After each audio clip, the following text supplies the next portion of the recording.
Hello hi guys, നാട്ടിലൊക്കെ നല്ല മഴയാണല്ലേ. അപ്പോൾ ഈ മഴക്കാലത്ത് മാത്രം ഉണ്ടാക്കുന്ന ഒരു പലഹാരത്തിൻ്റെ കാര്യം പറയാൻ വേണ്ടിയാണ് ഞാൻ വന്നിട്ടുള്ളത് കേട്ടോ.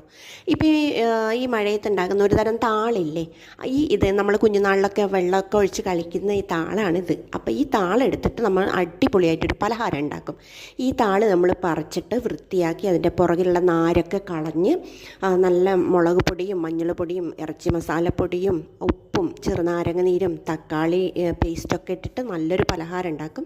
ഈ താളിൻ്റെ ബാക്കിലുള്ള നരവുകളൊക്കെ കളഞ്ഞ് ഈ താളിന് നിറയെ മസാല തേച്ച് അതിൻ്റെ പുറകെ വേറൊരു താള് വെച്ച് അതും നിറയെ മസാല തേച്ച് അങ്ങനെ ഒരു 10-15 ഒരുമിച്ച് മസാല തേച്ച് ചുരുട്ടിയെടുക്കും. എന്നിട്ട് നന്നായി അത് കട്ട് ചെയ്തിട്ട് ആവിയിൽ വെച്ച് നമ്മളതിനെ വേവിക്കും. ഇത് നല്ലൊരു പലഹാരമാണ് കേട്ടോ. കർണാടക സ്റ്റേറ്റിൽ വളരെ പ്രസിദ്ധി ആർജിച്ച ഒരു പലഹാരമാണ്. ഇതിൻ്റെ പേര് പത്രട എന്നാണ്. മലയാളത്തിൽ ഇതിൻ്റെ പേര് അറിയാവുന്നവർ ഒന്ന് കമൻറ്റ് ചെയ്യാമോ? ബായ്.